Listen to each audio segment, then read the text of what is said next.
Hello, welcome back to another episode of Ali's Digger Diary. I'm here with Mark, digging with Dave.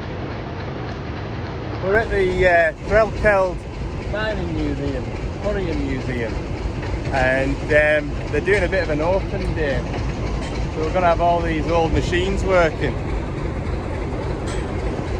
We're a little bit early yet. They're just getting everything kind of warmed up. They've just fired up this beast over here. You might have heard in the background, we've just had this one kindled into life. And we were just saying there, the size of the bucket on this machine here, you'd be sort of 25, 30 ton excavator in modern days. If you look at the steel work that's on this, you'd be looking at, I would imagine, 80 odd ton.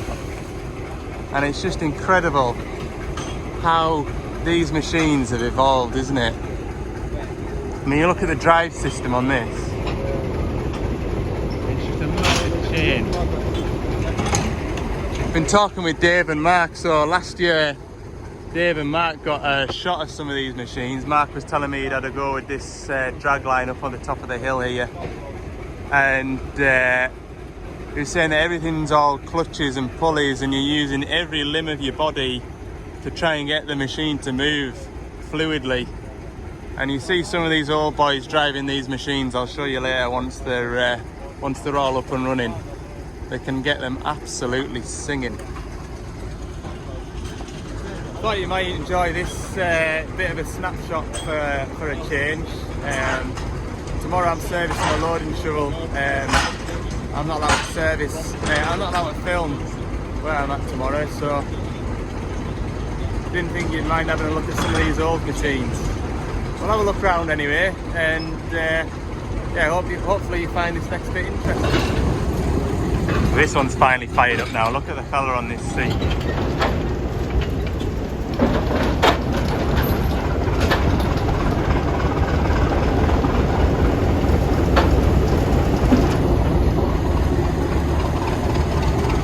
Just makes working that machine so fluid.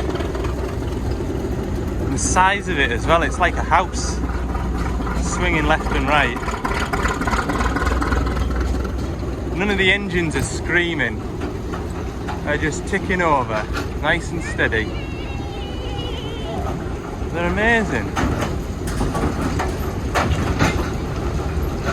The whole ground's shaking. I'm not sure if they're going to get this one kindled up today. Apparently it was working yesterday, but that one's steam powered. That's from 1919 on rails. Ha! Amazing. Machines like that built the country. Absolutely awesome. Drag line up there.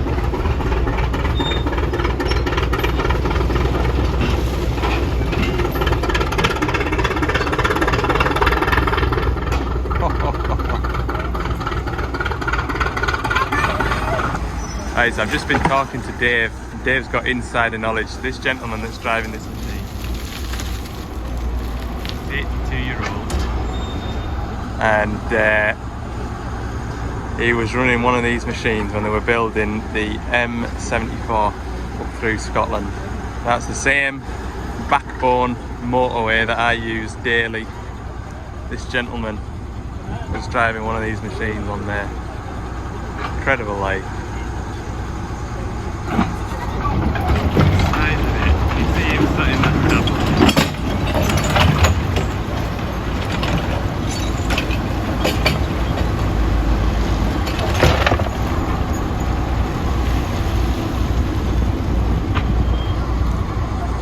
I think more than being impressed by the machines is actually just watching the machines being worked and how the operators work them. I'm just absolutely amazed by it.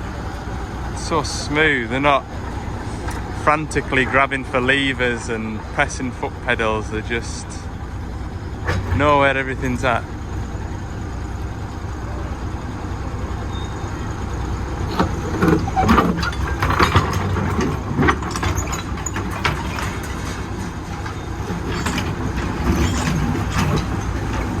So Dave was saying we're going to get a look behind the scenes shortly. So everything's up and running. Maybe even get to have a sit in one of the seats. That'll be quite cool, won't it? This gentleman here is going to try and start this big crank handle. Look.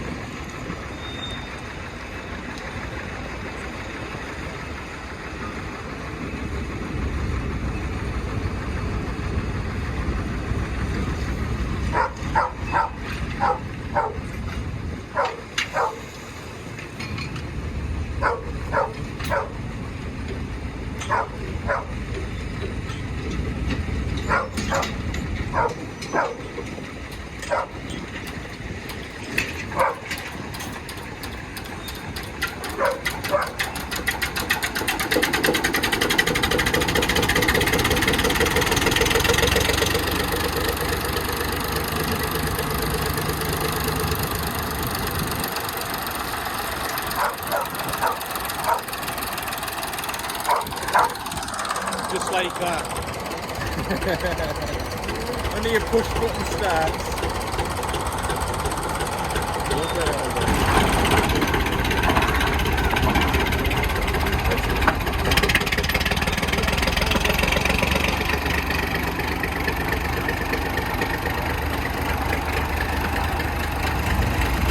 Even the service vans are vintage. Old LDV look. Proper mobile workshop. Smells like my granddad's shed.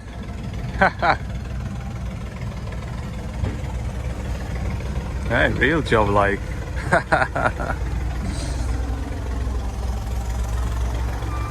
think if I took that through Kielder Forest, it'd probably just slowly disintegrate.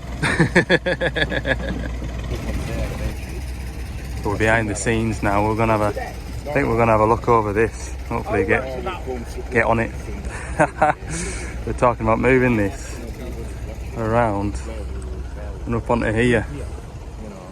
We've had a little track dozer driven out Heathrow. Well, Jackie is giving us a tour of this machine, where it's 70 odd ton. This is how it moves. Unbelievable. That's my hand to scale. Slew bearings, literally roller bearings, and it's all self-lubricating, as you can see. Auto lube. Unbelievable. Oh, we're gonna have a go up in here. Look, Dave's gonna go up in the hot seat. He's loving it. Let's go and have a look, shall we? So I noticed a lot of these machines here have got like, it's like a bike saddle, but this one's got a proper, this is a deluxe spec, this one. Look at this. Flippin' heck. Yeah. Prime oil on these before you start, I like them. With it, yeah. Main drive guns up here. Main spares off that main thrust shaft that drives all the clutches and brakes and shite for the day. Wow. And every tool there, Jack, no doubt, is for a certain job. Ready to go. Just sort of live where they were left. Wow. Where they were left. First time. First time. You could probably fall in on the bloody engine. Good night. Brilliant. That's the air conditioning there. Let's have a look at these controls here, Derek, your little cab. Aye. It's found its own level, that water, Jack. I bet it threw out what you put in. Aye, maybe that. It gets up to 140 and the gauge and that's it. 140 degrees.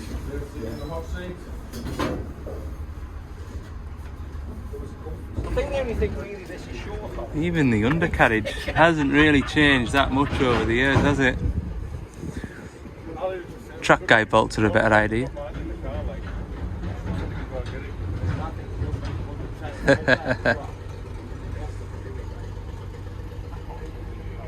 Marvellous. These are alright, look. Grease nipples are well serviced.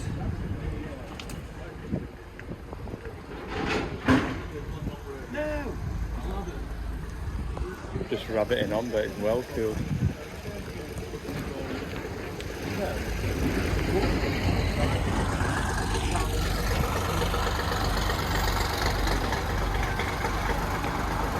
Look at that whole thing.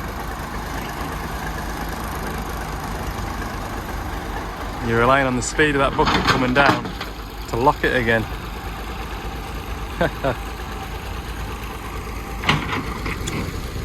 Back to it today then. It's Monday. Like I say, I'm heading over to the northeast to go and service a shovel. So I'm not allowed to show you that. But it's just a 500-hour service. It's going to be 2 hours all the way over there. It's going to be an hour on site and 2 hours all the way back. I did have another job lined up to go and call into, which I might have been able to show you, but there's nobody about to let me into where the machine is locked away. So quite a little Monday for me. But yeah, I hope you enjoyed that sort of vintage machinery expo. I had a good day out with Mark and Dave, digging with Dave. It's pretty good. Digging with Dave knows, or has the ability to chat to anybody, and hence why we got a little bit of restricted access behind the scenes. Gonna have a ratch about one of them old diggers. That was quite good. Really enjoyed it. So yeah, if anybody wants to get onto BT and tell them that the internet is shocking, then please feel free to do so. The video that you should have seen on Saturday afternoon took 2 days to upload. Yeah, I'm gonna have to have words or change my internet provider. I was talking to Mark, he's with Virgin Media, and he can upload a 20-minute video in 3.5 minutes.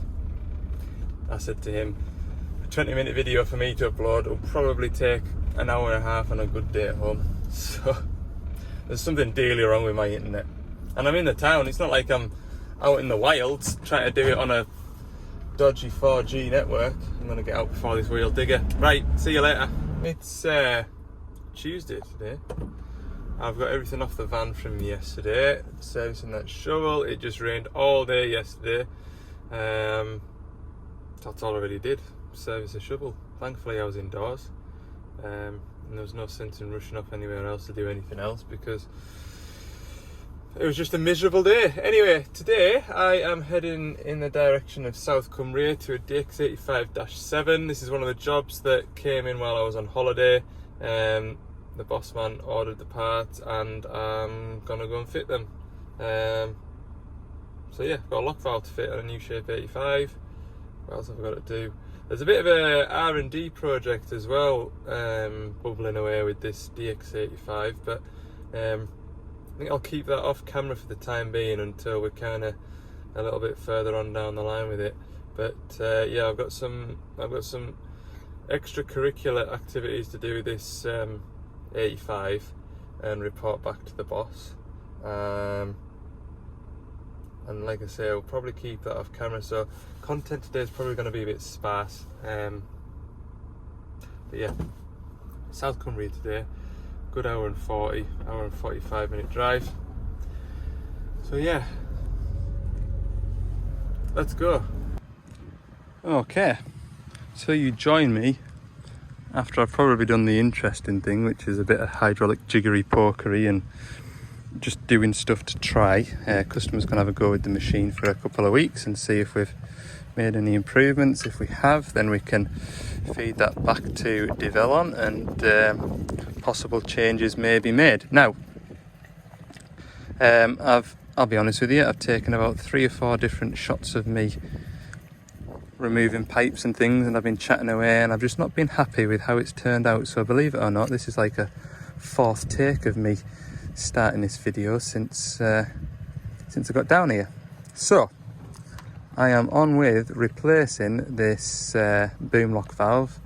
So this was ordered while I was on holiday for me to come down and fit when I had time basically. The boom's dropping slowly over time, so we're replacing this lock valve.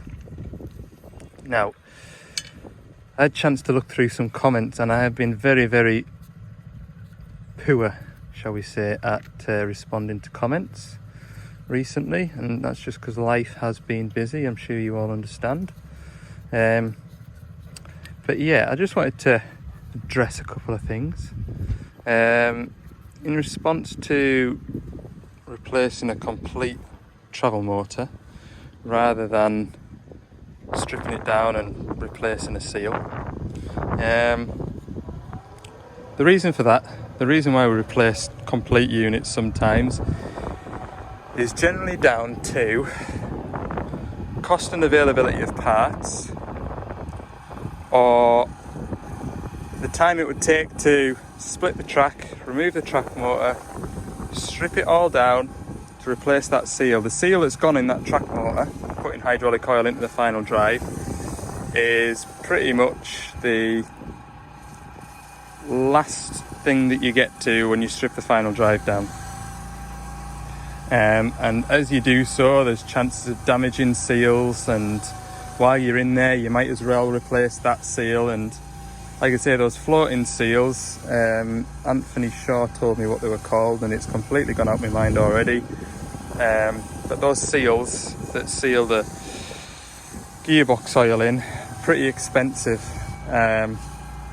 So you'd have this tractor split, remove the motor, strip it all down, rebuild it, put it all back together, and you would, for the first 3 or 4 weeks, have that kind of cloud looming over you. Has it, hasn't it sealed? Has it, hasn't it worked? And there's every chance that something hasn't gone back together right, it's still leaking, or we've created a different leak which then has to be remedied. Turning up with a new travel motor, fitting it, and driving away happy in the knowledge that it's fine, everything's working in there that should be working in there. Also, we turned up at about 10:30 to that job, so the driver of the machine had been on since 4 o'clock, so he's got 6 hours work out of that machine when we started.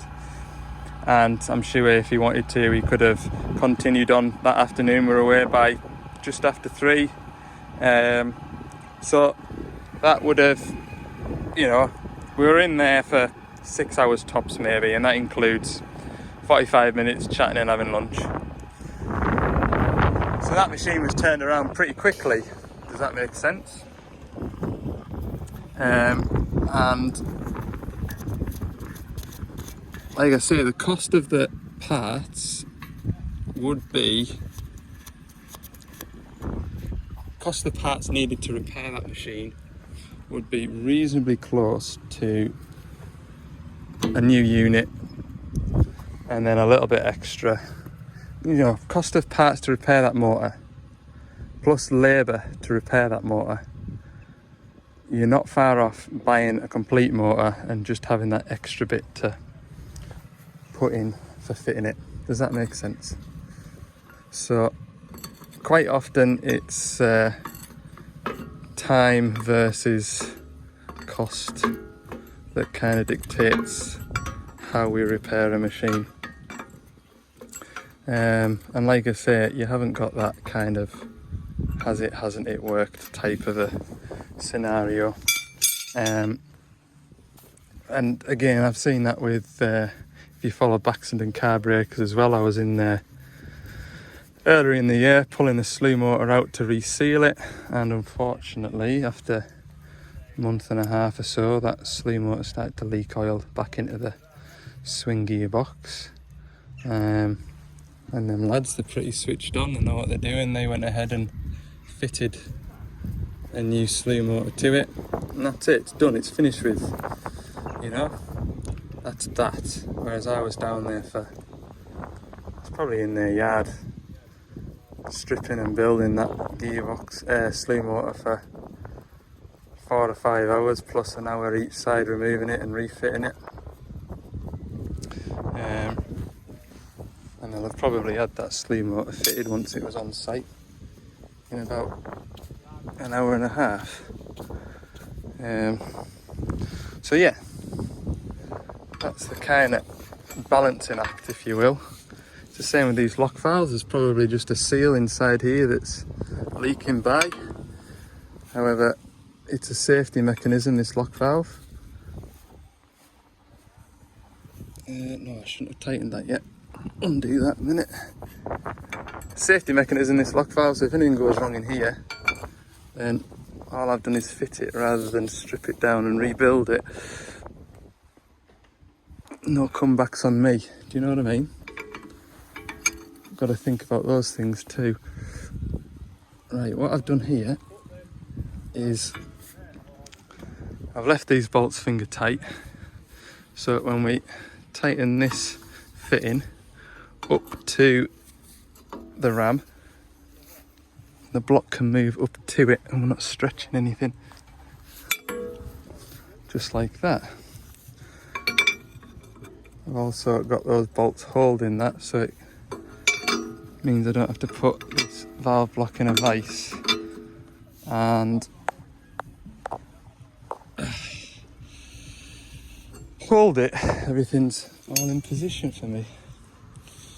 I'll just put them over there like that. Put him up to there. It's funny, it's BSP on this side of the lock valve and ORFS on that side. Strange little mixture. I prefer BSP. If everything could be BSP, then everything would be easy, wouldn't it? You don't have to have, I've got, like I say, I've got jig fittings on the van, ORFS and BSP. And when I used to work on Cabelco, there was all kinds on them. I remember coming up against a French metric fine thread with an inverted JIC cone. Yeah, it looked like a BSP fitting, but the cone, I think on a BSP fitting is the cone 45 degrees, whereas a JIC cone is 60 degrees, but obviously it's inverted, so it looked like a BSP with a fine thread. It was the weirdest thing. Not just an off-the-shelf kind of get a hose made kind of a job. Right, put that one onto there. That is my pilot feed in to unlock the valve, so I'm going to leave that loose until I've bled it. I'll nick this one up though. This is the tank line. And then we need to take that cap out of there and put the overload warning pressure sensor in that nobody uses but everybody smashes off.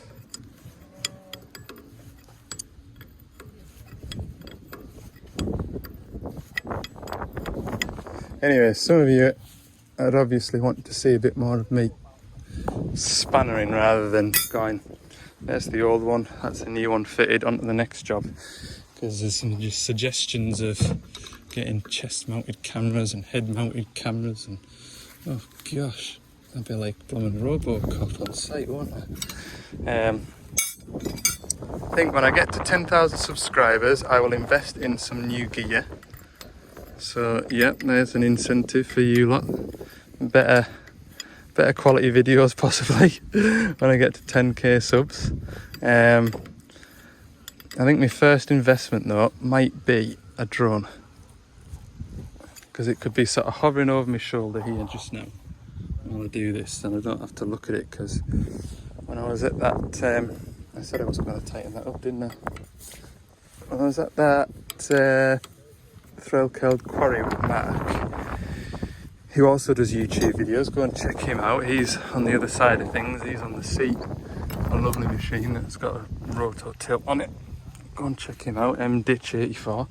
Anyway, he's got a drone and he put it up in the quarry and he got some fantastic shots of the machines working.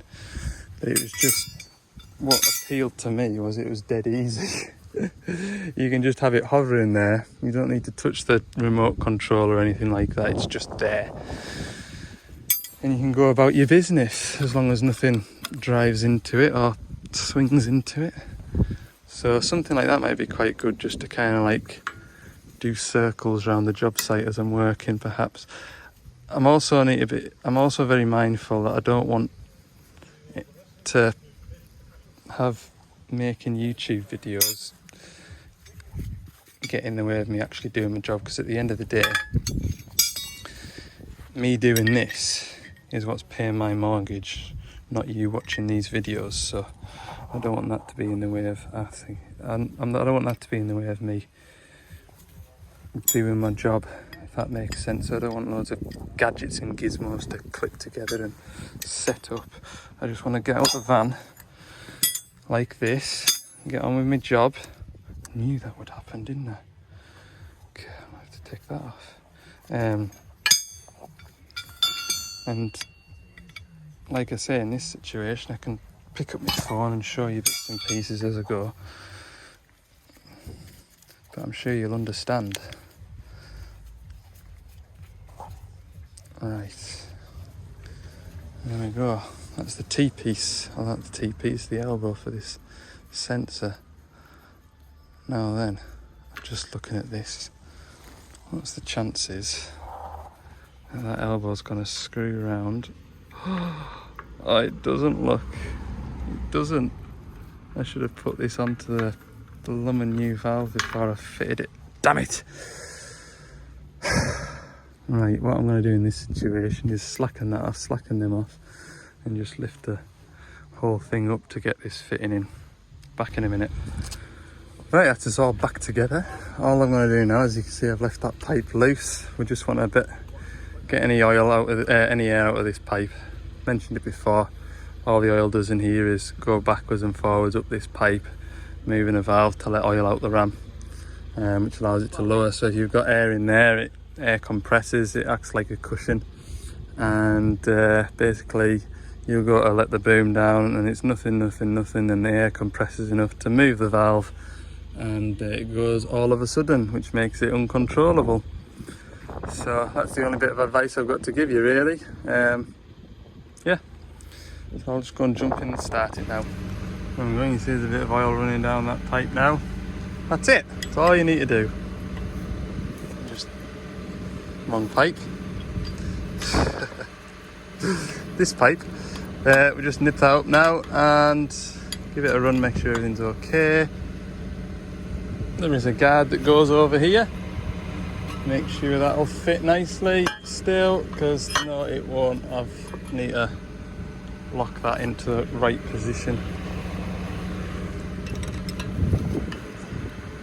Right, I need another hand to spanner this on.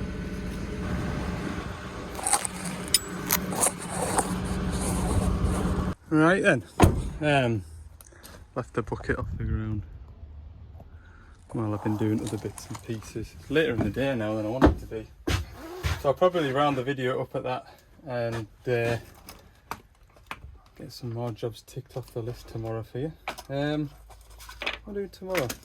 Oh, nice little variety tomorrow. 225 and a 140. Stay tuned. Right, thanks for watching, and if you haven't already, hit the subscribe button. 10k subs, we're gonna get some new gear. Hopefully. Right, we'll see you in the next one.